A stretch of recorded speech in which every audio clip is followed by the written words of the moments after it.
Fala, doutores! Eu sou Ricardo Valente, oftalmologista aqui do Rio de Janeiro, idealizador do canal Fala, Doutores, canal esse que vocês já vêm conhecendo, que eu venho tentando trazer as celebridades da medicina aí, para trazer um pouquinho aí suas cabeçadas, principalmente, para que a gente tente não repeti-las e também seus acertos, para que a gente possa modelar e tentar trazer uma medicina aí mais para cima, mais para frente, aí nesse, se Deus quiser, pós-pandemia, pelo menos pré-pandemia, a gente já está aí no caminho. E hoje aí temos uma grata surpresa aí, um campeão aí da oftalmologia, Dr. Bernardo Rodrigues Mendes de Moraes. É de Moraes, não, Mendes Moraes, né? Não tem o D Moraes, estou botando mais nome no teu nome. Médico oftalmologista, especialista em retina pela USP, sócio fundador aí do maior podcast de oftalmologia brasileira. E hoje, do maior curso aí de prova para residência oftalmológica no país também, o Oft Review. O cara já foi para o Canadá, foi para Harvard, para Boston. O cara é um flamenguista fanático. Pai de um, tá em um, né? Tá no primeiro, né, Bernardo? Tá com 3 meses, meu filho. Tá então, 3 meses de idade, pequenininho ainda, mas aí uma grata surpresa aí, que está despontando aí, encontrou um mercado completamente diferente aí dentro da oftalmologia e fazendo um baita de um serviço aí, junto com seus pares, né, que eu acho que tem algumas coisas que a gente nunca faz. Eu estou ainda fazendo isso aqui, empurrando ainda, sozinho. A Bernardo tem uma baita de uma equipe aí que trabalha e faz com que o Oftcast e o Oft Review aí esteja aí dominando o mercado. Então, assim, um baita prazer. Fala, doutor Bernardo. Fala, Ricardo. Prazer aí estar conversando com você. Obrigado pelo convite. Espero que a gente possa ter uma conversa bacana aí para ajudar os ouvintes e os espectadores do seu canal a terem ideias, a pensar fora da caixa e, enfim, conseguirem trazer coisas novas para a medicina, cada vez mais inovando, que é o que a gente quer. Maravilha, maravilha. E diz o negócio, deixa eu entrar com o pé na porta um pouco aqui. Dá aí um review aí do Oft Review, não histórico, tá? Histórico a gente trata aí, vamos caminhar pela tua história para chegar na história mesmo. Só uma definição aí, o que é o Oft Review hoje para o pessoal aí se alinhar aí de início de episódio. Bom, a gente vai falar bastante aí da história do Oft Review, mas é uma empresa de ensino na área de oftalmologia, voltada para preparação para provas, né? Por exemplo, principalmente a prova de título de especialista de oftalmologia, mas que também está crescendo para outras áreas, né? Como eu falei ali na nossa conversa pré, vai crescer para retina, vai crescer para catarata, e a gente também tem já um curso que já está desde o ano passado no ar, que é o curso de propedêutica, voltado para os principais exames, né? Para atualização OCT, Pentacam, exames mais modernos aí. Então a gente tem todo esse portfólio de cursos, mas resumindo é isso, é uma empresa que está crescendo bastante na área de ensino de oftalmologia. Vocês demoraram quanto tempo para dominar o mercado? Não sei se a gente pode dizer que dominou. Eu tô falando, não, o canal é meu, cara. Eu posso falar o que eu quiser, depois o nego vem reclamar de mim, cara. Você não falou nada, quem tá falando sou eu, pô. Tá, beleza, então tá, você tá falando aí. Cara, a Oft Review surgiu em 2020, né? Uma empresa recente, o CNPJ da Oft Review completou 2 anos na semana passada. Uma empresa bem recente, legal, mas que vem num crescimento rápido. Assim, em 2020 a gente começou com mais ou menos 400 alunos no nosso curso extensivo, que é o principal curso aí, que é esse que dura de março a dezembro. E já no ano de 2021, a gente já bateu mais de 1.000 alunos no curso extensivo. Então, meio que quase que triplicou do primeiro para o segundo ano. E esse ano, no terceiro ano do curso, a gente está caminhando para bater esse recorde de 1.000 novamente. Então, assim, é um crescimento rápido, tudo aconteceu muito rápido. Depois a gente vai explorar mais isso, mas a minha vida deu um 360, assim, completo. Imagina. Eu tinha planos X, ela caminhou para um Y, mas eu não posso dizer que eu não estou muito satisfeito com tudo que está acontecendo, está bem bacana.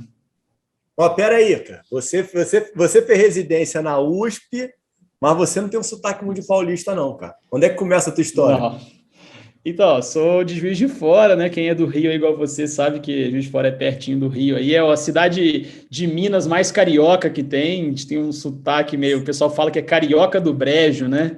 A gente prefere falar que a gente está ali a 2 horas da praia, mas Juiz de Fora é uma cidade de Minas que é bem mais, eu estou falando assim, tem muito mais relação com o Rio do que com Belo Horizonte, é mais perto do Rio do que com Belo Horizonte, então a nossa referência de cidade grande é o Rio, então onde eu sempre fui, quando ia tirar férias, ia para o Rio, ou então para região dos Lagos, né, aí no Rio também. A gente torce para time do Rio, como você falou, sou louco no Flamengo, mas então sou de Juiz de Fora, nascido e criado, fiz a faculdade lá na Federal de Juiz de Fora, né, fiz a faculdade inteira morando com os meus pais ainda, e me mudei para São Paulo para fazer a residência, como você falou, na USP em 2016.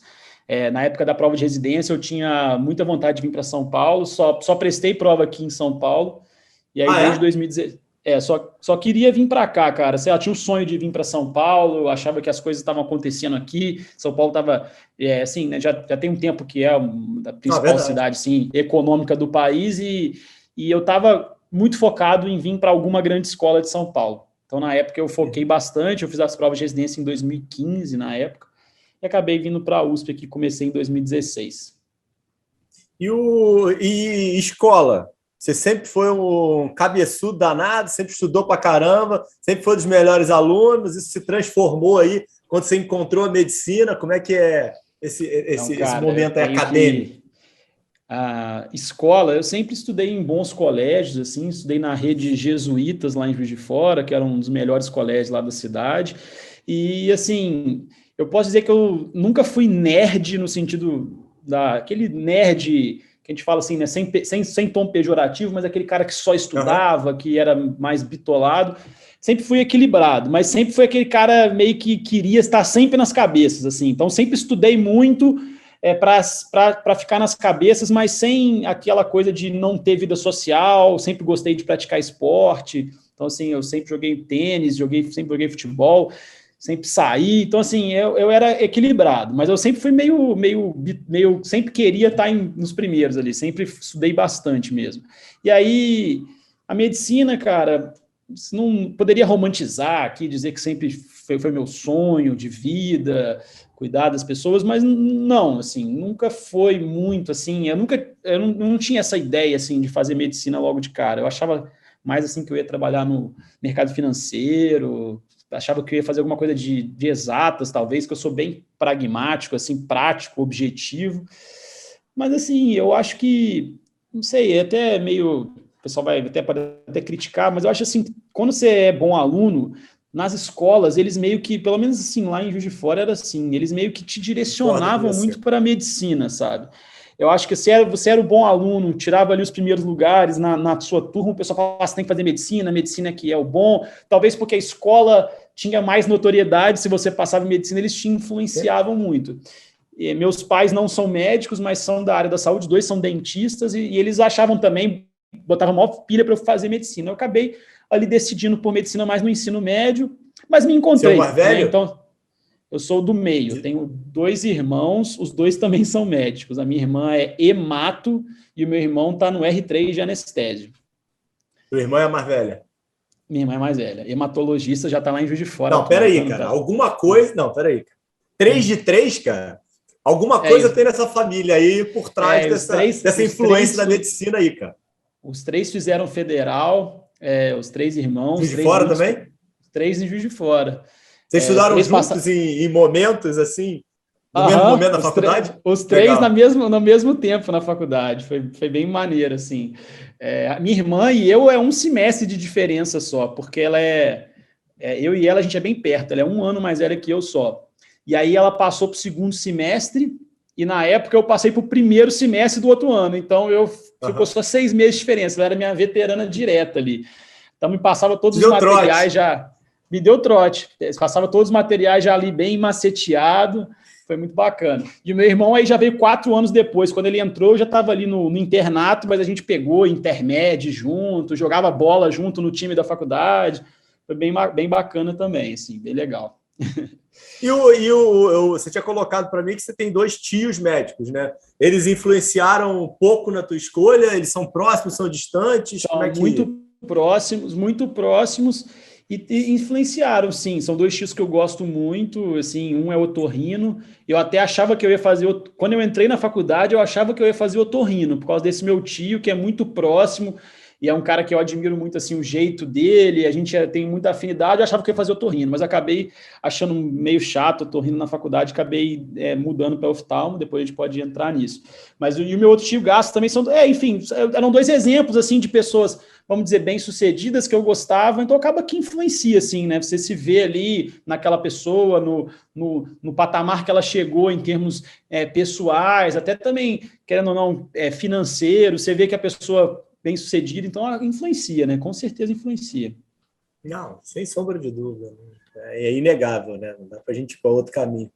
E me diz um negócio, onde é que apareceu aí essa aptidão aí pelas provas e pelos concursos aí, você se tornar aí um devorador de provas aí, cara? Eu sou meio... Então, aí eu tava falando, na escola eu sempre fui estudioso e tal, mas teve um momento de inflexão, assim, eu estava na oitava série, indo para o primeiro ano do ensino médio, né? Hoje em dia, já, não sei se já mudou os nomes dessa coisa de ensino médio, mas acho que ainda é isso, né? Da oitava série para o ensino médio, na minha escola, teve lá um top 10, e quem ficasse no top 10 ia entrar no ensino médio com desconto, assim, na escola, né? E eu achava que eu ia ficar nesse top 10 e não fiquei. Então eu fiquei muito mordido, assim, sabe? Eu entrei no primeiro ano meio mordido. Eu sou meio competitivo, eu sou um pouco competitivo, assim, eu devo dizer. Então eu entrei no primeiro ano, assim, meio Já vi que os seus amigos que escutarem isso vai falar, ele é muito cara de pau, ele é muito competitivo, ele tá falando que ele é um pouco competitivo. Minha esposa, então, vai falar com a caramba, eu quero ganhar até quando tô jogando contra ela no tênis, eu dou a vida para ganhar. Então, assim, eu entrei no primeiro ano mordido por não ter ficado nesse top 10. Aí eu falei, cara, agora eu vou entrar rasgando e estudar muito no ensino médio. E aí eu comecei a estudar muito no ensino médio. Aí teve logo, no primeiro ano, teve uma outra prova de bolsão, assim, meio que para desconto lá na escola. Eu tirei o primeiro lugar nessa prova, ainda ganhei um computador de prêmio, que na época um computador era muita coisa, assim, foi bem bacana. E eu comecei a estudar muito. E aí calhou no vestibular de medicina, eu não falei isso, mas eu sou adiantado, assim, fiz vestibular de medicina com 16 anos, no terceiro ano. Lá no começo, minha mãe me adiantou por alguma razão lá que eu já aprendi a ler e escrever muito rápido, pulou um ano. Hoje em dia nem pode mais, mas acontecia isso às vezes na época, né? Então fiz vestibular de medicina com 16 anos e passei em primeiro lugar geral do vestibular da Federal de Juiz de Fora. De todos os cursos eu fiquei em primeiro lugar geral. E aí sempre, né, tive essa concurso era comigo mesmo. Prova era meio que uma coisa que eu fazia bem, assim, sabe? Eu tinha muita malandragem de prova e aí calhou na residência médica de oftalmo, a maioria das provas que eu fiz, na USP eu não fiquei em primeiro, assim, porque tinha o pessoal da casa sempre mandava um pouco melhor, mas fiquei bem classificado. Mas a maioria das provas de residências que eu fiz, eu batia primeiro lugar, assim, Sul São Paulo, primeiro lugar geral, IANSP, primeiro lugar geral. Então, assim, não, peraí, isso aí já vira corte, pô. Peraí, qual que é como é que transforma alguém em primeiro lugar, cara? Eu sou horrível fazendo prova, Bernardo. Cara, eu preciso fazer. Eu fiz 3 vestibulares. Cara, eu fiz prova de título CBO 4 vezes, cara. Poxa, cara, eu sou a negação de prova. Eu faço prova mal pra caramba. É um pouco de. Fala aí. É um pouco de. Tem que ter bastante estudo e tal, mas tem que ter muita malícia também, né? Tem que ter agilidade. É difícil. Não, peraí, além de fazer o off review, beleza, é inegável. O off review tá? ajuda. Cara, eu acho que fazer prova, ainda mais prova de múltipla escolha, é técnica também, né? Você tem que ler as alternativas e tentar sempre. Eu sempre falo para as pessoas tentar usar a primeira intuição, assim, porque a primeira intuição tem alguma conexão cerebral ali que te fez achar que aquela resposta era certa. Tem alguma coisa, às vezes, no seu inconsciente, né, te dizendo isso. E, às vezes, quando você fica muito tempo martelando numa questão, você acaba mudando a alternativa, você acaba errando, assim, na minha visão. Você acaba tentando colocar muita maldade onde não tem. Então, fazer prova é um pouco disso, é um pouco de malícia, de não tentar ser mais esperto, querer achar que tudo é pegadinha, isso é uma coisa que é muito ruim, a pessoa que acha que tudo é pegadinha, fica falando, não, mas aqui ele quis... Não, nem sempre é pegadinha, pessoal. Então, assim, tem que ser pragmático, assim, mas é difícil falar uma receita. Assim. Você continua dando aula depois desses 2 anos aí agora? Você bastante. Já está em outro patamar, não dá mais aula? Não, cara, a gente dá bastante aula. No nosso curso extensivo, que é esse que dura de março a dezembro, eu e o meu sócio, Daniel, que é importante dizer, o Oft Review surgiu a partir do Daniel e do Bernardo, né? Depois a gente chega nessa parte mais a fundo, mas a gente dá a maioria das aulas ainda. A gente é meio apegado, mas assim, nos novos cursos, por exemplo, curso de propedêutica, curso de faco, curso de retina, aí a gente conseguiu treinar outros professores para assumir essa parte, mas no curso extensivo, embora já tenham 5 professores, 70% das aulas é eu e o Daniel que damos ainda. Entendi, legal. E aí, beleza, faculdade, entrou onde queria, atingiu seus objetivos, estava em casa ainda com teus pais, morando lá, irmã já fazendo. Como é que foram aí os 6 anos aí de faculdade?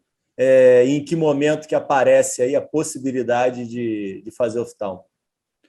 Então, foi isso, cara. Como eu falei, eu era muito novo, 16 anos. Na época, eu só fiz a prova a única prova que eu fiz foi a prova da UFJF, porque eu achava que, assim, meus pais achavam também que era melhor para mim ali, com 16 anos, não sair para outros lugares, então eu só fiz a prova lá mesmo. E fiquei muito feliz. A Federal de Juiz de Fora é uma boa faculdade, é uma faculdade bacana, me deu bases sólidas, fiz muitos amigos. Morava em casa, tinha um conforto bacana. A cidade de Juiz de Fora tem 600 mil habitantes, é rápido para você, não é tão grande, né? Você vai, em 15 minutos está na faculdade, em 15 minutos você volta, dava para ir em casa almoçar. Foi bom, assim. Uma dificuldade no começo era essa questão da idade, né? Eu tinha que burlar para ir nas festinhas, para ir nas coisas, né? Só consegui tirar a carteira de motorista depois de muito tempo de faculdade, então dependi muito de carona por causa da idade e tal. Mas foi muito bom, cara. Participei de atlética, fui vice-presidente da atlética da UFJF, eu sempre gostei dessa parte de esporte, assim, sou fissurado em esporte, muito mesmo. Fico o dia inteiro, se puder, eu fico o dia inteiro vendo esporte, futebol e tênis, principalmente, são os 2 esportes que eu mais gosto. Então, fui de atlética. Teu time tá num momento bom, né? Pra você ficar assistindo, né, cara? Eu sou vascaíno, então é meio complicado. Mais ou menos. Peraí, cara, eu sou vascaíno, cara. Peraí, cara. Em relação ao Vasco... mas a gente perdeu o Campeonato Carioca pro Fluminense. A gente perdeu o Campeonato Carioca pro Fluminense esse ano. Mas, enfim. Acontece. Vamos... E aí, assim, na faculdade eu fiz de tudo, assim, estudei bastante, fui da atlética, fui em todos os intermédios, competi no tênis, competi no futebol. E aí a oftalmo apareceu na época do internato, cara. Como eu te falei, eu achava que eu ia fazer otorrino, mas acabei acompanhando lá o serviço, achei que era muita coisa de catarrento, achei meio nojento, assim, não achei muito uma coisa muito clean, assim, né, muito bacana. E a oftalmo apareceu para mim no estágio. Tive a oportunidade de fazer estágio num serviço bacana de Juiz de Fora, que chama Hospital de Olhos Juiz de Fora, um serviço privado, até de um pessoal que eu sou muito fã, o Leonardo, a Luciana. E eu achei a oftalmo muito bacana por ser uma especialidade muito resolutiva. Eu acho que foi isso que me atraiu, sabe? Uma especialidade prática. Cara, o cara precisa do óculos, você prescreve o óculos, ele fica bem. O cara precisa de uma cirurgia de catarata, você opera, o paciente tem um resultado muito bom, sai enxergando. Então foi isso que me atraiu, como eu falei, por causa dessa minha personalidade mais pragmática, mais objetiva, mais assim de prática, eu achei que a oftalmo se encaixou muito bem. As cirurgias eram rápidas, eu sou super agitado, muito impaciente. Então assim, eu acompanhei cirurgia geral, por exemplo, cara... Ficava 3 horas em pé, 4 horas em pé, cara, achava um porre aqui, muito chato. E aí eu via, cirurgia de catarata, 15 minutos, roda sala, troca, dinâmico pra caramba. E foi por isso, foi assim que eu decidi fazer oftalmo. Falei, é isso aí que eu quero fazer. E, não me arrependo, gostei muito. Especialidade muito visual também, né? Você bate o olho, dá o diagnóstico, não tem muita... Claro, importante conversar com o paciente, óbvio, mas... Não é aquela coisa tão subjetiva, né? Tem que ficar interpretando queixas meio vagas, aquele negócio. Você ia para o posto de saúde lá no internato, eu tô com a boca amargando, tô com bolo na garganta, sabe? Você não entende o que o paciente tem. Aí, pô, o cara, se ele não tá conseguindo dizer o que ele tem no oftalmo, você põe ele no aparelho, você vê, pô, é uma conjuntivite, é uma ceratite, é uma úlcera de córnea, o que que é? Então, foi isso que me encantou no oftalmo. E aí você vai também e bota o sarrafo lá em cima. Aí você bota assim, tipo, pô, não quero ficar em qualquer lugar. Quero ir para o melhor lugar. E aí você primeiro foi fazer as provas todas de São Paulo. Aí você passou para a maioria das provas. E por que da USP? Como é que foi a escolha? Ou é óbvio isso? Então, não é óbvio, não. Assim, então, eu queria ir para São Paulo, como eu te falei, eu visitei São Paulo tipo umas 2 vezes na minha vida antes de vir aqui, mas eu achei aquilo ali meio uma metrópole, uma coisa que é diferente, assim. Você vai no Rio, o Rio é maravilhoso. Como eu falei, eu fui muito... Cidadezinha. Não, foi a vida inteira eu ia Comparado pro com São Rio. Paulo, é província, cara. Mas assim, tô dizendo, concordo com você. mas não é isso não, mas o Rio é uma cidade linda, turística, bela, mas São Paulo, quando você vai ali na Avenida Paulista, na Faria Lima, você fala, cara, tô em Nova York, tô numa metrópole, né? Eu achei isso muito legal. E assim, eu visitei a USP lá quando eu estava no começo da faculdade, eu visitei a USP, assim, só passei andando lá, assim, ali onde desce no metrô Clínicas, ali, quem conhece São Paulo sabe, falei, caraca, olha esse complexo, olha o tamanho disso. Porque tem a rua lá, né? O complexo da USP, para quem não conhece, fica numa rua chamada Doutor Enéas, e lá tem, assim, Instituto de Pediatria, Instituto de Psiquiatria, Instituto de Cardiologia, Instituto de Câncer. Então, assim, são vários prédios gigantescos, um do lado do outro, uma rua inteira, assim, e a Faculdade de Medicina no meio. Eu falei, caraca, olha a estrutura que esses caras têm. Quero vir para cá. Então, tinha esse sonho, assim. Eu falei, cara, é aqui que as coisas acontecem.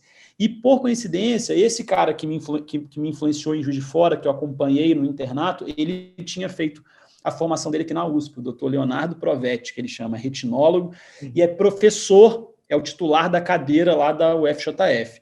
Só que o serviço da UFJF de oftalmo é pequeno, assim. Aí ele me levou para a clínica particular dele, tem um hospital grande em Juiz de Fora.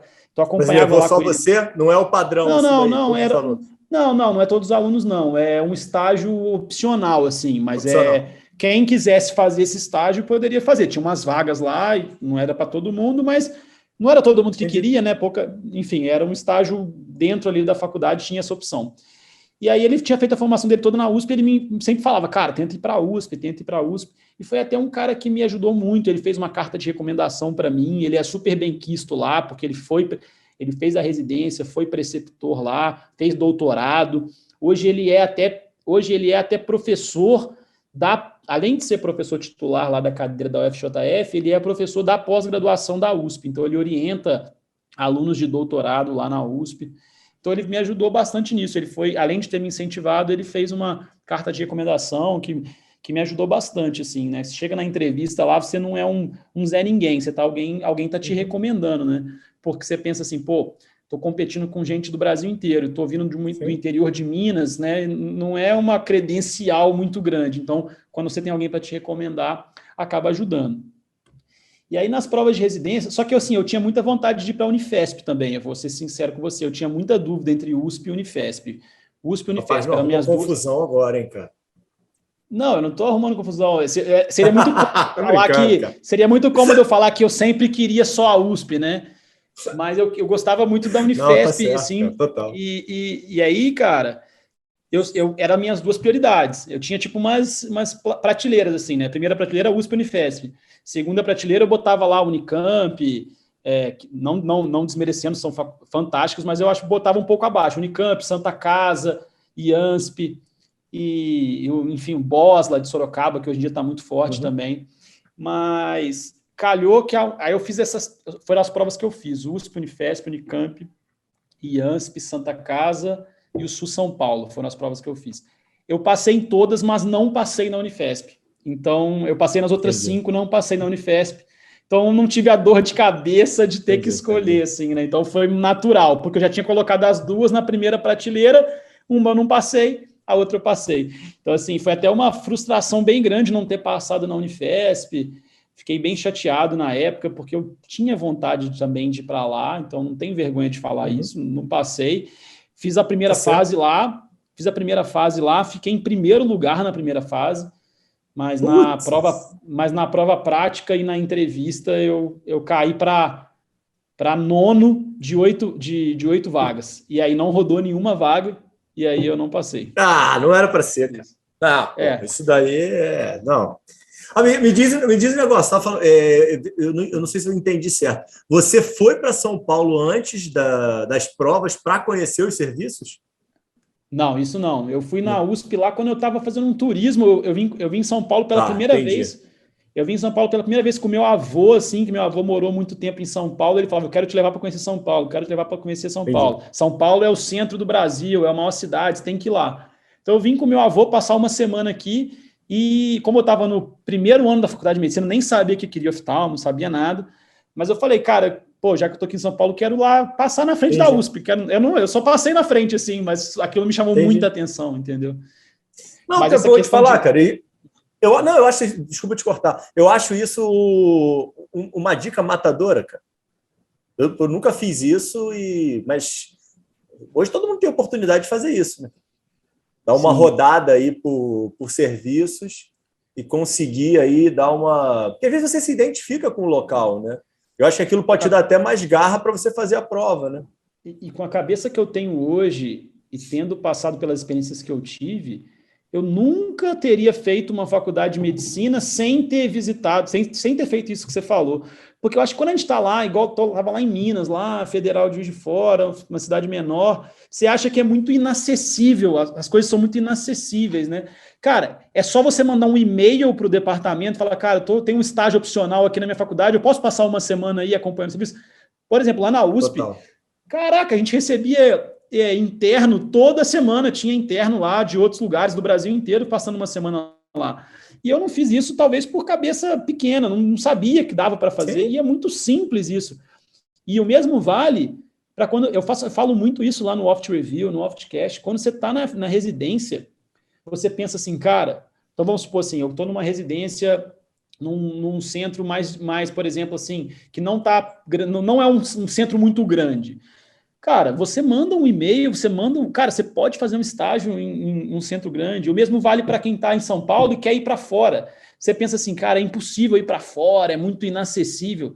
Cara, é só você mandar um e-mail para o departamento, talvez você não vai conseguir ir na época que você quer, mas o cara vai falar, tem uma vaga aqui para te receber 2 semanas, em outubro do ano que vem, você pode vir? Aí você dá um jeito de ir.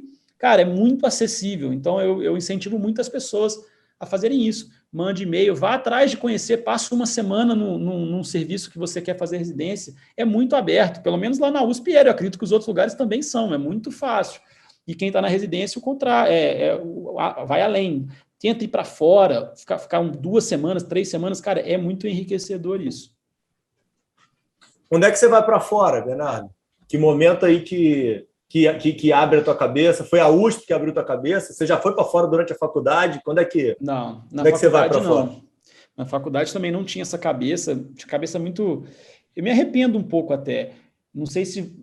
Não é da sua época, porque é um pouco mais posterior, mas teve um programa chamado Ciências Sem Fronteiras aí do governo, acho que do governo da Dilma na época, que o pessoal ia para fora passar um ano fora com uma puta bolsa, assim, e ficava um ano em universidades europeias, tudo bancado pelo governo, uma experiência muito foda, assim, muitos amigos meus da faculdade foram, o cara ficaram um ano em Liverpool, o outro ficou um ano em Budapeste, tudo por conta do governo, estudando em faculdade de medicina lá, tipo intercâmbio. Eu não fui por causa da cabeça pequena de, vou perder um ano, porque você não conseguia aproveitar esse ano, entendeu? Cara. Não, isso porque eu te falei que eu tinha 16 anos quando eu entrei na faculdade. Eu terminei a faculdade com 22 para 23.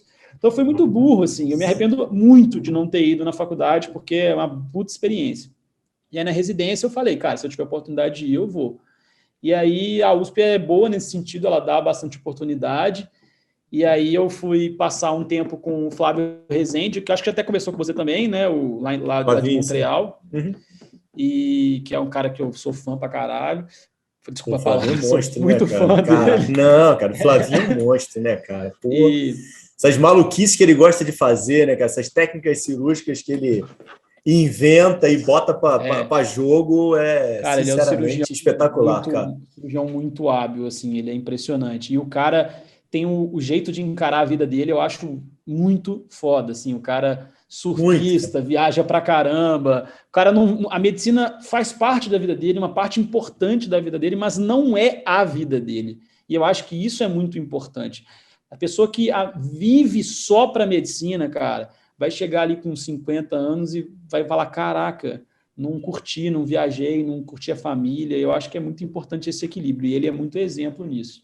Não, e o Flávio teve um negócio também que é impressionante, né, cara? Porque o Flávio, pô, é filho do Dr. Flávio Rezende, né? Uma sumidade aí, infelizmente falecido, mas tinha uma bagagem gigantesca de, tipo, ter que levar o nome do pai para frente, tal, que tem sempre essa guerra, né? Tipo assim, a galera, filha de oftalmo famoso, tem muita gente que fala que é a melhor coisa do mundo, e obviamente como é que você vai usar, mas muitas vezes é uma dificuldade danada, né?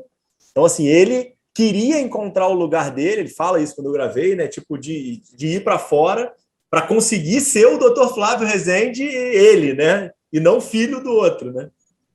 Exatamente. E o cara conseguiu, né? O cara não queria esse fardo de ter que seguir a mesma trajetória do pai, ele queria ter o próprio caminho, não negando o pai, porque ele fala do pai dele com o maior orgulho do mundo, mas ele também não queria, igual você falou, ser apenas o filho do Flávio Rezende, né, pai. Então, assim, o cara foi para fora e hoje em dia é chefe lá do departamento de oftalmologia da Universidade de Montreal, o cara tem uma posição, assim, fantástica. E ele me recebeu lá, na verdade é um programa formal assim existente entre a Universidade de Montreal e a USP. Todo ano dois alunos vão, e aí por conta de mérito mesmo, de prova lá, essas coisas de prova, como eu falei, né? Tinha uma prova lá e tal, mandei bem na prova e fui lá para Montreal. E aí tem bolsa, Leonardo? Ou você que banca? Não, a USP te dá uma ajuda de custo, mas uma grande parte eu tive que bancar. Mas assim, não foi muito tempo, né? Foram uns 45 dias que a gente ficou lá, então não era um custo tão grande, né? A USP ajudou, acho que valeu a pena. Pô, muito bacana, cara, porque a oftalmologia que se faz lá, assim, em termos de... Assim, aqui no Brasil, o que eu fiquei mais impressionado, na verdade, não foi que assim, eles fazem muitas coisas que a gente não faz. Eles fazem algumas coisas. Tinha a parte de endoscopia na vitrectomia que ele faz, que é uma coisa assim, muito, que ainda é fora da realidade aqui na maioria dos lugares no Brasil. A parte, igual você falou, é um cara muito hábil, puta resultado, mas o que eu fiquei mais impressionado é com o nível de treinamento que os residentes e fellows têm lá. É uma coisa diferenciada. Os caras têm um volume cirúrgico, um treinamento assim... prático que o cara e teórico? Os dois, cara. Eles não têm obrigação de tocar o serviço, igual é aqui no Brasil. Aqui no Brasil, o residente, ele, querendo ou não, é um tocador de serviço. Sem o residente, total. O serviço não funciona. Né? Lá não. Lá o serviço funciona a despeito do residente, o residente está lá para aprender. Então, por exemplo, lá no ambulatório do Flávio, tinha 45 pacientes para atender, o Flávio atendia 40 e o residente atendia 5 no tempo dele, entendeu? Discutindo os casos, aprofundando. Ia lá, estudava o caso e meio que... discutindo com quem, cara? Com ele? Com o próprio Flávio, com o próprio Flávio. Como é que dá tempo isso, cara? O cara tem que ter 40 pacientes... mas era isso, vamos supor, o residente demorava uma hora para atender, enquanto isso o Flávio atendia 5. E aí depois ele ia lá e discutia o caso do residente. Então, assim, era uma coisa bem didática. E em termos de... E assim, você chegava lá para atender o paciente, já estava tudo feito, né? Tudo da melhor qualidade. Então, retinografia feita, OCT feito. Se fosse o caso de ter um exame contrastado, tudo feito, tudo na tela, e o paciente sentado lá com a acuidade visual medida, né? E você só vai dar ali o exame final e a conduta. Então era muito, muito legal nesse sentido. E o fellow, o fellow, eu posso dizer, nenhum lugar do mundo se opera mais no fellow de retina igual lá no Canadá. Os caras fazem cirurgia de segunda a sexta, todos os dias tem cirurgia, umas 6 vitrectomias por dia. Então os caras fazem 30 vitrectomias por semana lá. É muito bizarro, é muito volume mesmo. Então eu fiquei impressionado com isso. Mas não tem um preceptor só para ficar com o residente e um para atender. O Flávio, no caso, ele faz as duas coisas. Ele atende um monte de paciente e também orienta os residentes. Tinha um residente lá escalado para estar com ele. Aí ele tinha a responsabilidade também de orientar aquela pessoa, né? Então, tinha as duas coisas. Mas o que eu queria dizer é o seguinte, o serviço não depende do residente. Então, assim, o residente tem o tempo de estudar, de dedicar ali. Às vezes você está numa residência, cara, você tem que atender 30 lá na residência, você não discute caso nenhum, faz muita coisa de orelhada. Então, acho que tem muito isso, assim. E a parte de cirurgia lá era muito, muito legal. Muito bacana. Não, eu acho que faz toda a diferença, né? Eu acho que aliás, assim, problema que a gente tem acadêmico aqui, né, cara? Eu voltei de lá, assim, com a cabeça assim, cara, eu tenho que ir para o Canadá fazer fellow. Então, voltei com essa cabeça. Mas aí, assim... Quando é que você foi? Foi em 2017. Você entra quando na USP? R2? 2016. Eu estava no R2 na época. Falei, cara, eu tenho que ir lá fazer meu fellow. Se não fosse o Oft Review, talvez eu tivesse ido para lá, assim, tentado pelo menos, né? Ou assim, tentado fazer parte do processo seletivo e tal. Mas aí, como aconteceu o Oft Review, as coisas mudaram de rumo, e enfim. Como eu falei, a vida dá um 360. E Boston você foi quando? E aí, Boston eu fui em 2018, no R3. Aí foi um curso, aí lá eu fiquei 2 meses. Era um curso... Auxílio da USP também não? Também com auxílio da USP. Eles davam tipo a passagem, assim, o valor referente à passagem, mas já ajudava, né? Mas o link foi feito pela USP. Também. A oportunidade foi aberta pela USP. Mas, assim, é até o que eu falo com o pessoal.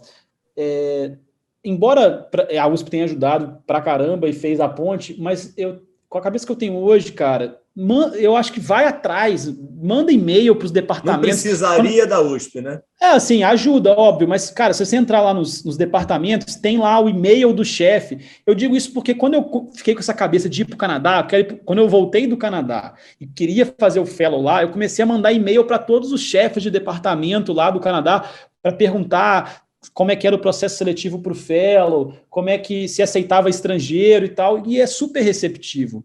Então, assim, eu acho que as pessoas deveriam ir atrás disso. E outra, tem muitos brasileiros lá fora. Se o cara é brasileiro, ele vai querer te receber bem. Lá no Canadá tem o Flávio Rezende, na verdade tem vários outros brasileiros no Canadá também, nos Estados Unidos, então oportunidade não falta. E eu acho que a experiência internacional é muito legal. Mas aí lá em Boston, em Harvard, foi uma coisa diferente. Lá eu não acompanhei o serviço de oftalmologia assim, em hospital. Lá foi um curso de 2 meses, que era um curso preparatório para a prova de título que eles tinham lá, que chamam os boards, né, que eles têm lá, que é como se fosse a prova de título que a gente tem aqui. E aí eu fiz esse curso, não querendo fazer o board lá, mas para preparar para o CBO. Então, assim, foi uma oportunidade também, né? Assim, não que tenha feito toda a diferença para mandar bem no CBO, mas, cara, você tem a oportunidade de ficar 2 meses lá em Harvard estudando como eles estudam para o board lá, eu acho que me deu muito gás, muita motivação para estudar no meu ano de R3 para o CBO. Você acha que te ajudou? Assim, pessoas que tiverem a oportunidade de fazer algo parecido, você acha que acrescenta? Obviamente que é um número ínfimo de pessoas que vai ter essa oportunidade, mas... Então, na época, até estava tendo essa discussão no grupo. Eu ia pensar o contrário, cara. Eu não iria achando que ia me atrapalhar nos estudos. Então, eu faço parte do grupo de residentes lá da USP, do WhatsApp ainda, né? Aí teve essa discussão esses dias, porque vai rolar esse curso de novo, aí o pessoal, vale a pena, vai lá e tal, mas é que agora está sendo online, entendeu? Então, assim, cara, online eu acho que não vale tanto a pena mais, porque não é uma coisa tão parecida com o CBO e, enfim, online você não tem a oportunidade de estar lá, você fica no campus lá, no alojamento, então isso que foi muito legal, entendeu? Na verdade, é um curso de Harvard, mas ele não acontece dentro do campus de Harvard, ele acontece num campus numa outra universidade, que é tipo um campus como se fosse um curso de verão, assim, que todos os professores de Harvard vão para lá ficar num estado do Maine, que é um estado bem lá no nordeste dos Estados Unidos, onde tem um litoral lindo e tal, então tinha uns passeios no litoral.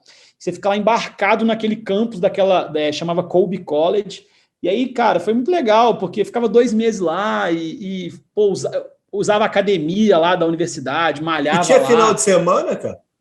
Tinha, final de semana era livre, aí a gente ia passear, aí final de semana a gente ia para Boston, que era pertinho, assim, para curtir Boston, para ir visitar Harvard mesmo, né, campus de Harvard.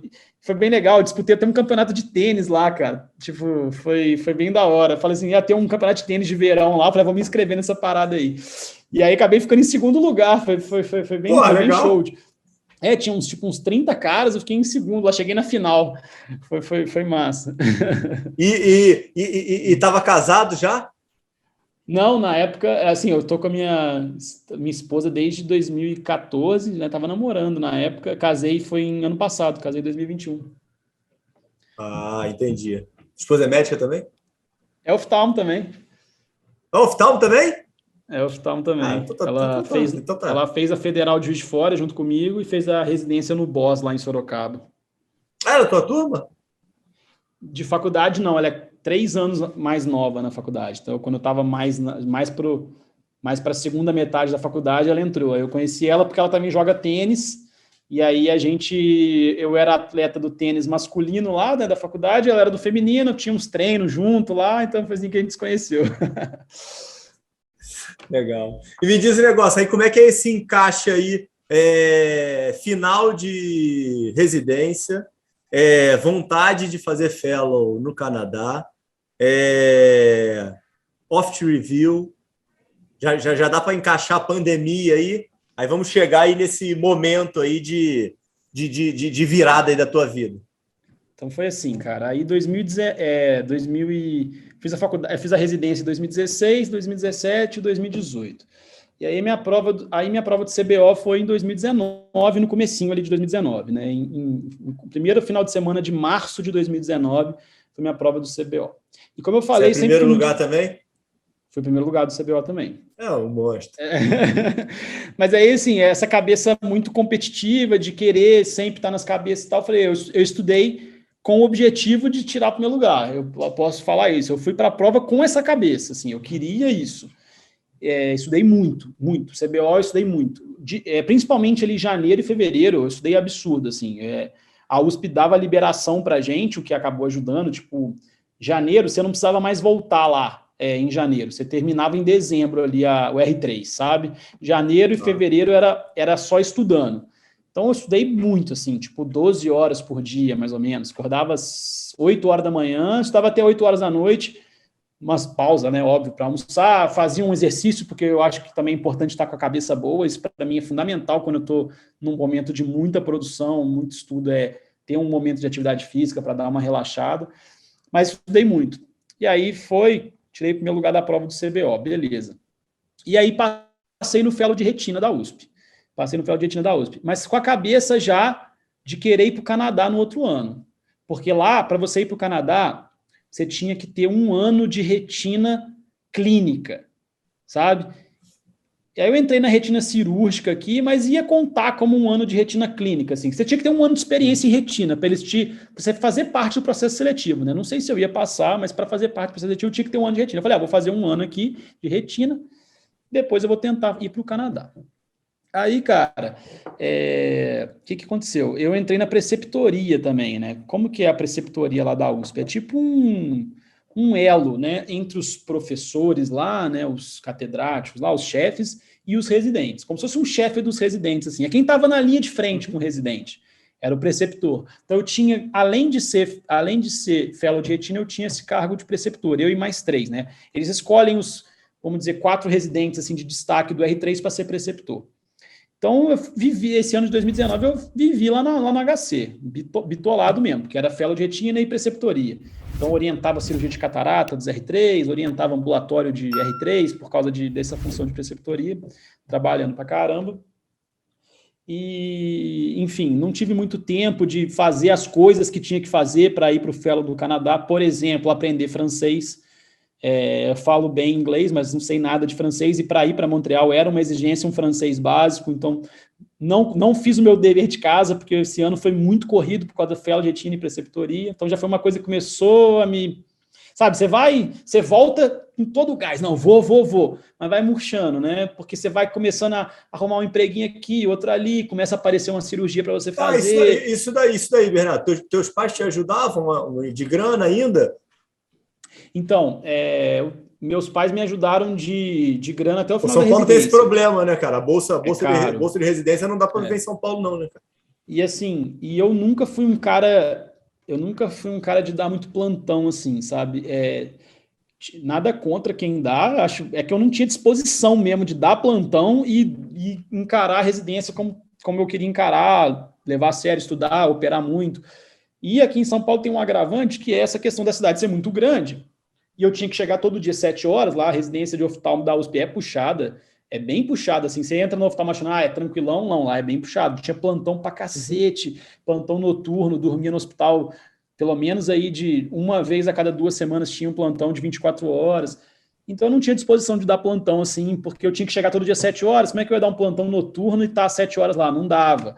Sobrava final de semana. Então, assim, eu dava mais ou menos um plantão de 15 em 15 dias, no sábado, para poder gerar uma rendinha ali, mas não era suficiente. Então, meus pais me ajudavam. Mas, assim, também vivi uma vida muito simples, assim, morava com a minha irmã, que ela também, como eu falei, ela é 6 meses antes de mim, então a gente morou junto, ela fez residência aqui em São Paulo também, então já dividia o aluguel, meus pais ajudavam um pouco, e aí dava, né, a bolsa de residência ali dava R$3.000, dava mais 2 plantões de 12 horas, mais ali uns R$3.000. De oftalmo geral?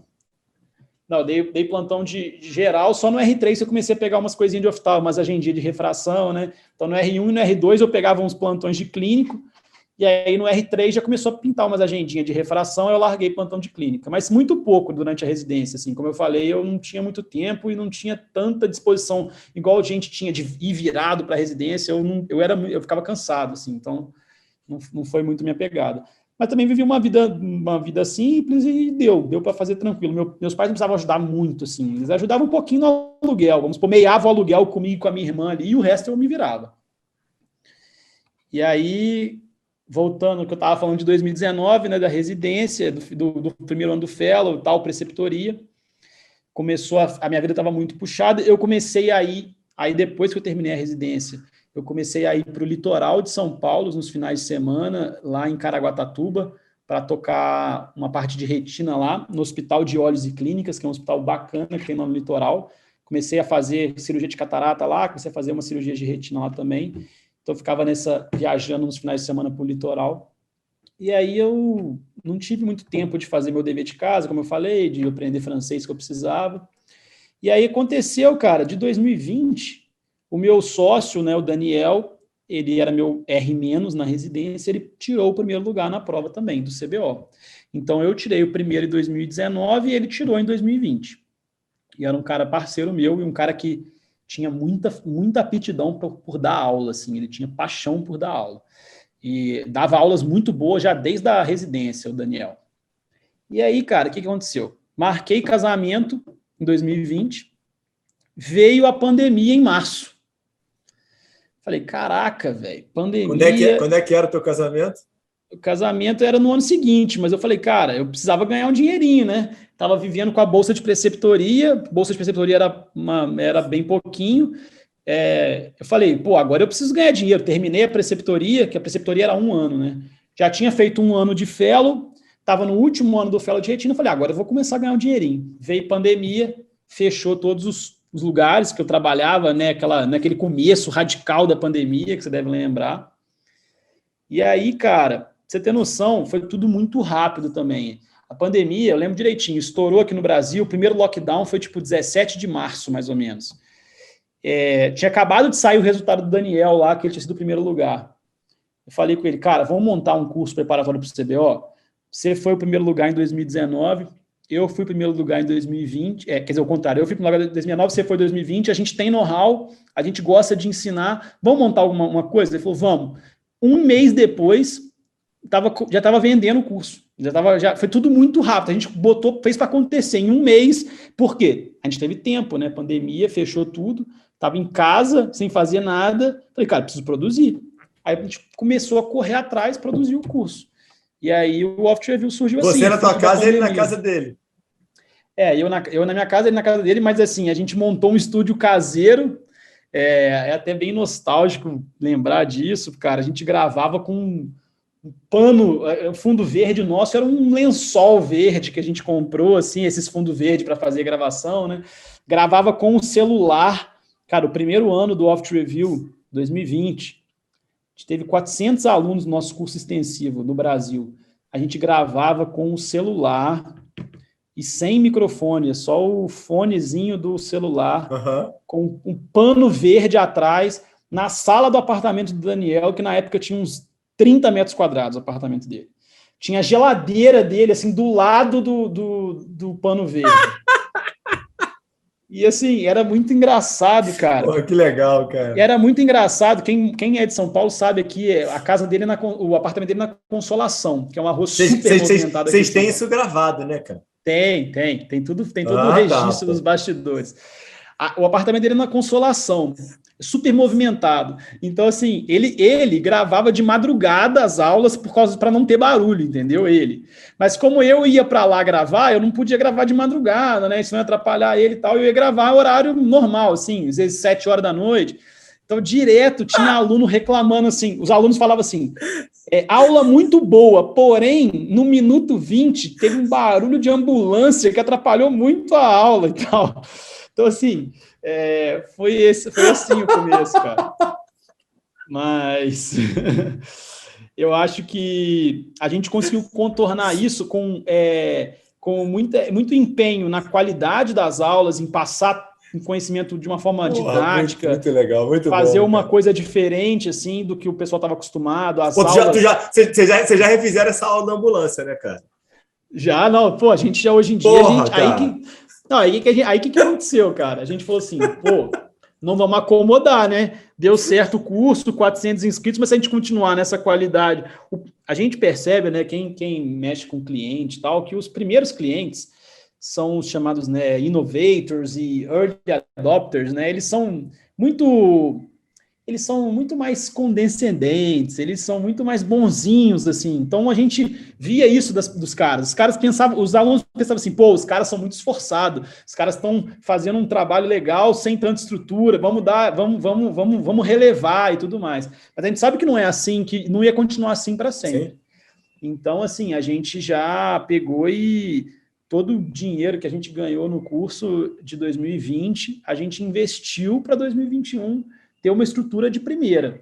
Eu posso dizer que hoje em dia a gente tem uma estrutura impecável, assim, né? A gente montou um estúdio que é padrão ouro, assim, daria para gravar música no estúdio de tão bom que é o isolamento, de tão bom que é o tratamento acústico do estúdio. Então, assim, até mais do que seria necessário, assim, sabe? Em termos de qualidade de som e a imagem está muito, muito bom. Mas que a gente sabia que a gente tinha que dar esse salto. Então, aí, 2021, já demos fizemos esse investimento, montamos o nosso estúdio. E vocês tiveram esse reconhecimento, né? Porque o número de alunos aumentou para caramba, como você falou, né? Pois é. Aí... E o que é mais legal, cara, é que a gente praticamente não investe em marketing, tráfego, anúncios no Instagram. Agora a gente faz um pouco até, mas de 2020 para 2021, cara, a gente não fazia nada de anúncio, zero mesmo. Só orgânico. Orgânico e muito no boca a boca, sabe? A gente percebe que o nosso crescimento foi muito no boca a boca. Por quê? Tem como as residências, né? Tem R1, R2, R3. O cara gostou muito no nosso curso, falava para o R- dele. Faz lá o Oft Review, os moleques são bons, são gente boa, o curso deles é muito bom. E aí a gente teve esse salto ali de 400 alunos em 2020 para mais de 1.000 em 2021. E o case de sucesso de vocês dois é muito relevante, né, cara? Vocês conseguirem passar como é que vocês conseguiram atingir o primeiro lugar? Né? E o primeiro lugar tem isso de emblemático, né? É inegável, é uma baita de uma conquista, né? Muito legal. Cara, aí minha vida mudou totalmente, né? Essa questão de ir para fora. E o Oftcast? E o Oftcast aí surgiu muito de uma... Eu sou um consumidor muito forte de podcasts, assim, eu gosto muito de ouvir podcast. Como eu ia para o litoral toda semana trabalhar, como eu te falei, eu sempre ia e voltava escutando podcast, era 2h30 para ir, 2h30 para voltar escutando podcast. E eu escutava muito podcast gringo, tinha muito podcast gringo bom de oftalmo, né? Então eu falava assim, cara, e no Brasil aqui ninguém está fazendo isso ainda, né? E podcasts informativos que discutia painéis, os caras tinham painéis de discussões de Lil Premium, como aumentar sua conversão em Lil Premium, como aumentar sua conversão em cirurgia refrativa, muita coisa bacana lá fora. Eu falei, cara, a gente tem que trazer isso aqui para o Brasil, vamos fazer um podcast e tudo mais. E com a intenção sempre de crescer a marca, fortalecer o Oft Review, e a gente trouxe o Oftcast já em junho de 2020. Então, o Oft Review surgiu em abril, 2 meses depois surgiu o Oftcast. No começo e até há pouco tempo... Tá na casa dele também? Não, aí o Oftcast a gente fazia cada um da sua casa no Zoom, né, como a gente está fazendo aqui. E aí a gente ficou 2 anos fazendo desse jeito, e aí agora em 2021, como a gente está com estúdio e tudo mais, a gente resolveu trazer o formato novo em vídeo e áudio. Foi até um outro investimento alto que a gente fez, porque a gente teve que comprar uma câmera para cada convidado, né? São 4 convidados, então, enfim, foi um investimento, mas a gente falou, cara, vamos trazer, vamos melhorar. E aí o Oftcast, cara, tá muito maneiro, cara, tá muito animal, cara. É meu queridinho, muito legal, assim, o Oftcast. Por que vocês foram pro visual? Pro vídeo?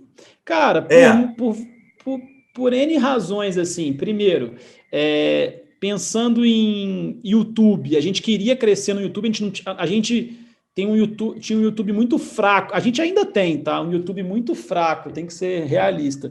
Pro sucesso que a gente tem tido em ensino de oftalmo, o nosso YouTube é muito fraco, então eu falei, cara, se a gente transformar o Oftcast em vídeo, é uma forma de crescer o YouTube. Eu acho que o em vídeo tem mais apelo para trazer parceiros, né? E quando se fala parceiros, estou falando também de patrocinadores e tudo mais, eu acho que tem mais apelo à questão visual.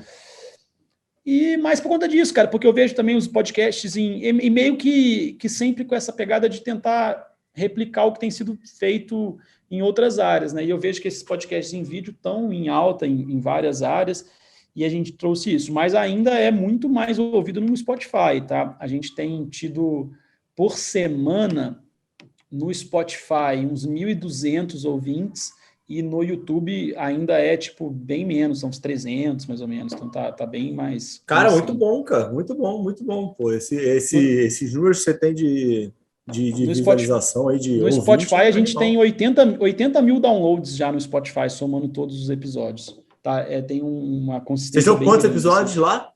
Mais ou menos 80. É como se fosse uma média de 1.000 por episódio, mas os últimos agora estão dando até um pouco mais, 1.200. Mas assim, não é que o episódio que você publicou na semana dá 1.200. A gente tem 1.200 ouvintes. Porque às vezes o de todos 500, os lá que estão rodando. 500 ou 600 vêm o da semana. E aí muitos vêm antigos, né? O cara procura lá um antigo para ver e tudo mais. Então aí foi o Oftcast tá aí nessa pegada. E aí me diz o negócio, você deve estar aí caótico, né? Você tá com um filho de 3 meses, você tá com chorando, outro filho aí. Pô, caramba, cara. Outro filho de 2 anos aí. Um de 1 ano e meio, o Oftcast, teu queridinho, casado há pouco tempo. E aí, zerou a assistência? Cara, então, eu até falo isso não com muito orgulho, porque eu não queria, né? Não estava planejando zerar a assistência ainda, mas por conta da questão do filho, e para poder estar mais presente em casa, desde dezembro, foi dezembro que eu parei por enquanto de atender. Então, janeiro até abril, até maio agora, eu não tô zero assistência para poder porque assim, o Oft Review tá demandando muito, né, e tal, e também para ficar mais presente perto do meu filho, ajudar mais minha esposa. Mas vamos ver, de repente, no ano que vem, ou segundo semestre, pode ser que eu volte, mas não tenho assim, radical, vou largar a assistência. Eu gosto muito de operar, principalmente, gosto muito de cirurgia de catarata, mas no momento está sendo 100% Oft Review. E assim, vai ser o foco, tá? E vai ser o foco, com certeza. Mesmo não tenho dúvida, cara. Mesmo no ano passado, eu só atendia 2 dias por semana, né? No ano passado. Aí esse ano eu zerei, Tô 100%. E assim, eu não sei se eu tinha te falado no nosso papo prévio, né? A gente está começando, já começou 2, né? Mas a gente vai começar mais 4 especialidades esse ano. A gente expandiu para outras áreas. A gente expandiu para a área de anestésio, cirurgia vascular, ortopedia e otorrino.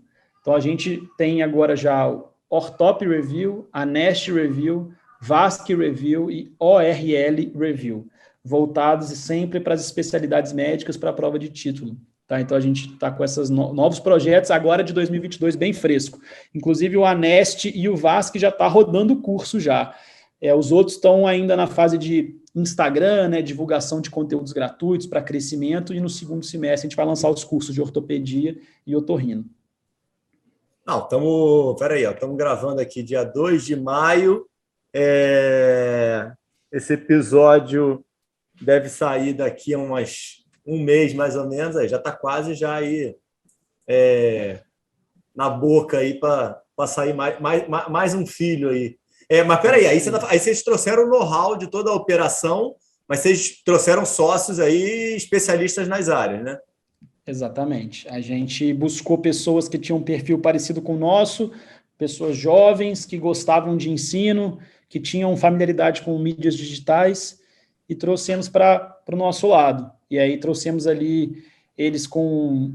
enfim, fizemos uma sociedade, uma parceria, e aí a gente trouxe caras muito bons das áreas, muitos deles lá da USP também, a gente pensou lá, vamos lá, quem são os caras bons de otorrino, quem são os caras bons de vascular, que gosta de ensino, gosta de prova, e aí trouxemos para perto, e aí estamos começando esse projeto agora aí, que é a Med Review agora.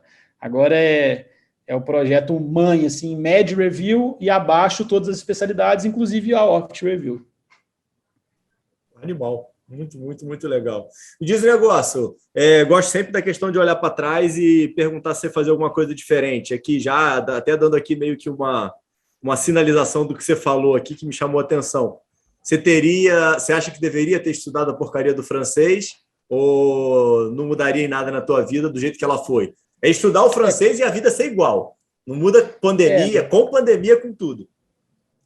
Cara, eu te digo que se não tivesse a pandemia, talvez não existisse o Opt Review. Então, assim, é claro que eu não queria que tivesse a pandemia, matou milhões de pessoas, mas, assim, a questão a necessidade, pra você ter noção, Ricardo, não é demagogia, cara.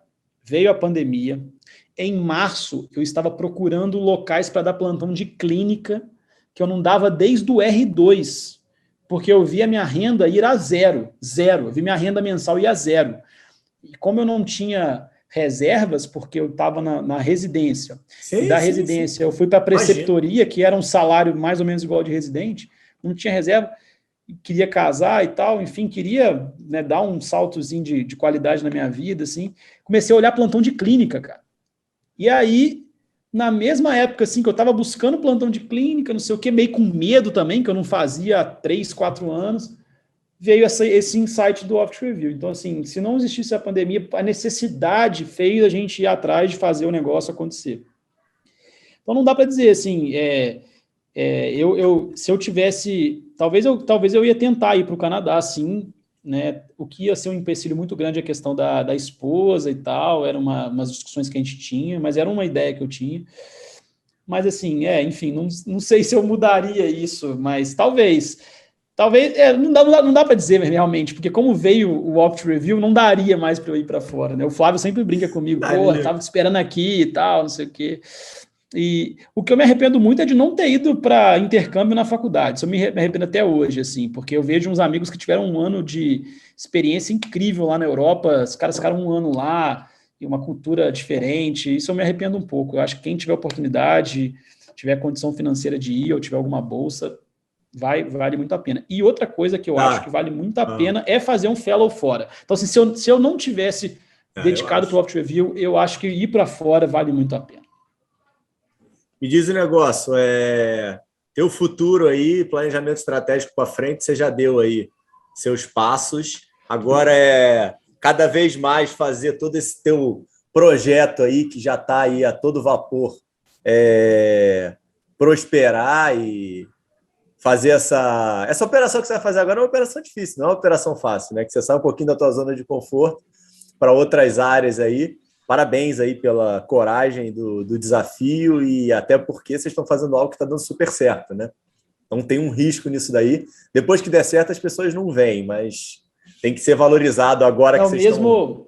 Mesmo questão do Off Review, depois que dá certo, todo mundo fala assim, eu sabia que ia dar certo, mas quando você eu sempre tive vontade, a gente escutou várias vezes, eu sempre tive vontade de fazer um curso desse, mas é que realmente o difícil é executar, e o difícil não é nem executar, dizer, nossa, vocês são tal, você executou, não, o difícil é meio que largar tudo para executar, largar a assistência para executar, isso é difícil, porque o custo de oportunidade, querendo ou não, o custo de oportunidade é alto, né? Um oftalmologista consegue ganhar muito bem e tal, então o custo de oportunidade para você largar tudo e fazer é difícil. E a gente escutava de chefes nossos falando assim, nossa, mas você vai largar a assistência, você vai largar o Daniel, meu sócio, largou o fellow, inclusive. Eu terminei o fellow de retina. O Daniel largou o fellow de retina e nem completou o fellow. O professor falou assim, mas você vai largar o fellow? Uma cirurgia que você fizer vai compensar tudo isso aí que você está ganhando no seu curso e tal. Aí, tipo assim, os caras não é assim, cara. Os caras acho que menosprezam um pouco. Não, mas é outra cabeça. Né? Pô, isso aí são outras gerações. Isso daí é difícil. Essa conversa é uma conversa que... Aí vocês até tem que... Já deve ter, né? Vocês estão tendo essa conversa, estão apanhando tanto, né? Mas, cara, tem que aceitar, cara. É toda a história de inovação, né? Então, vocês estão apanhando, vão continuar apanhando. E provavelmente aí... Agora não, agora já todo mundo já conhece vocês aí e vocês já estão aí. É o que você falou, né? Os outros, na verdade, estão falando que a ideia era de outros e que vocês fizeram e eles sabiam como fazer, mas não fizeram. Mas me diz um negócio que eu queria te perguntar em relação ao futuro, já que teu futuro está meio que contado aí, o que você vê aí para o nosso futuro aí? Eu pergunto muito da medicina, mas vamos tentar focar na oftalmo, com essa questão aí de bando de médico entrando no mercado, muitos novos alunos para vocês, então na área de vocês é um mercado interessante, consolidação de mercado com grandes grupos aí, poxa, Rafael falou contigo, já falou aqui com a gente, Grupo Opt, a Mauri e tal, e como é que você vê aí esse futuro aí para a oftalmologia? Assim, pensando no nosso negócio, é um negócio super antifrágil quanto a isso, né? Porque a gente se beneficia, na verdade, do maior número de oftalmologistas. Porém, eu não posso também, né, largar o meu lado cidadão e de pensar no futuro, né, do país mesmo e de como as coisas estão caminhando. Então, eu vejo com um pouco de preocupação a questão de abertura de faculdade de medicina em todo quanto é canto, locais sem estrutura, locais, às vezes, que não têm um corpo docente adequado, e as faculdades de medicina muitas vezes sendo abertas muito mais com viés político do que com viés de necessidade, né? Número de médicos explodindo, a gente tem aí uma perspectiva do número de médicos dobrar em 5 anos.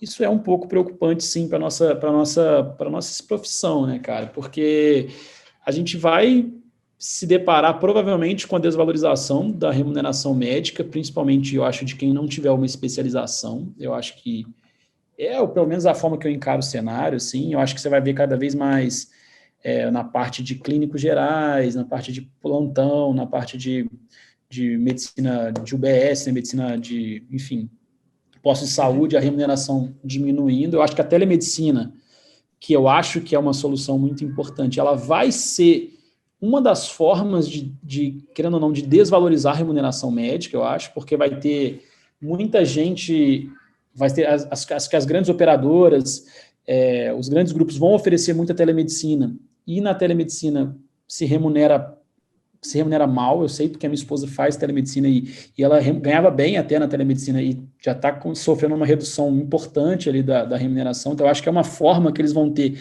de pagar menos o médico.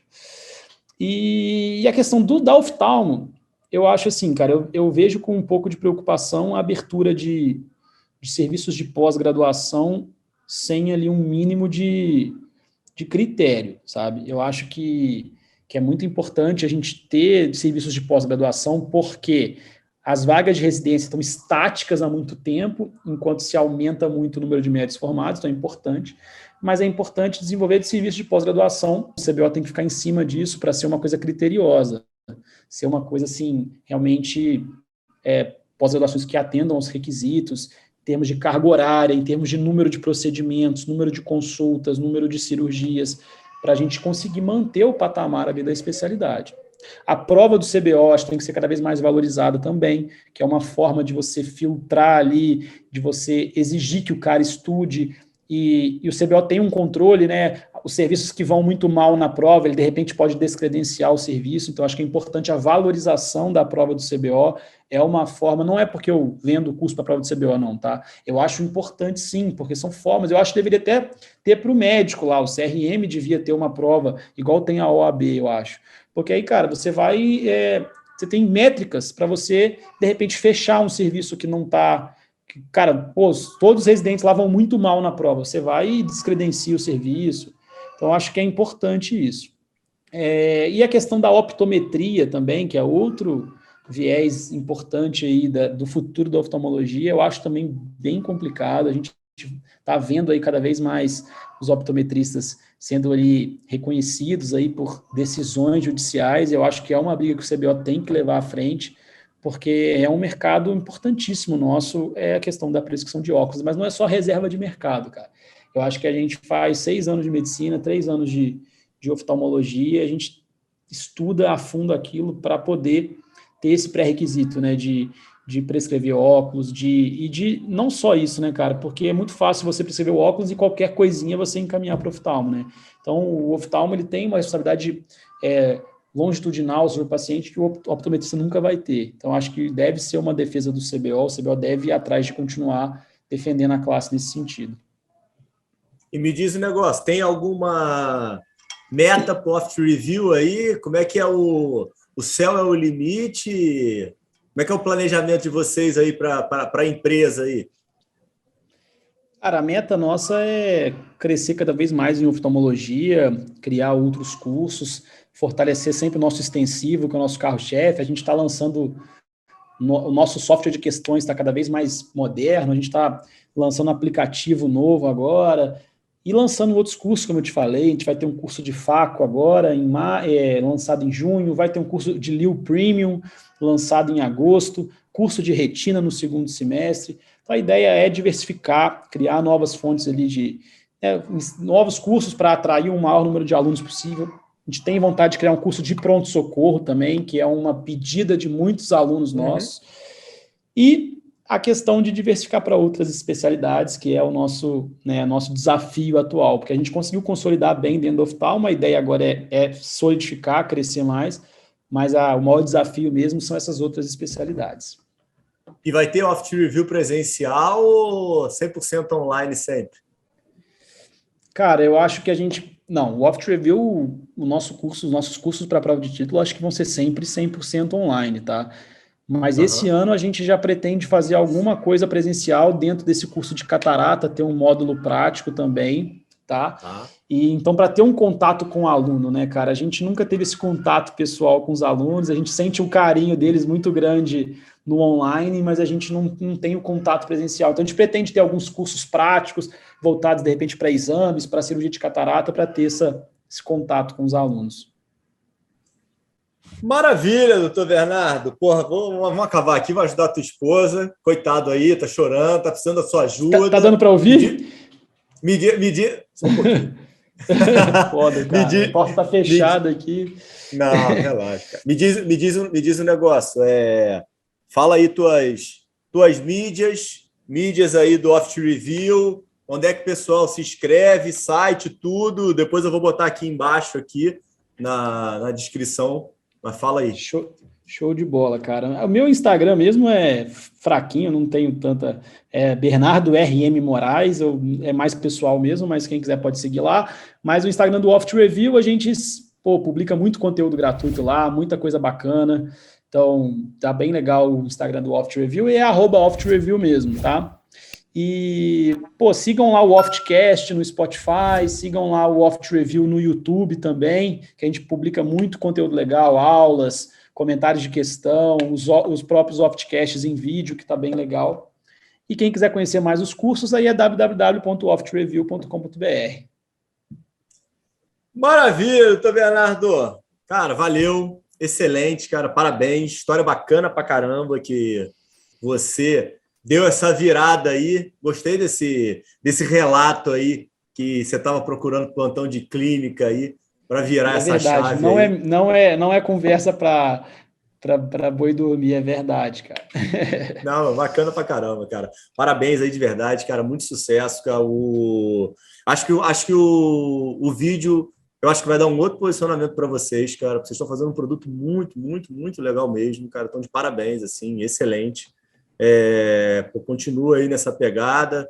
Sou aí telespectador de vocês e continua fazendo esse conteúdo aí que eu acho que ajuda todo mundo, cara. Obrigado mesmo pela participação.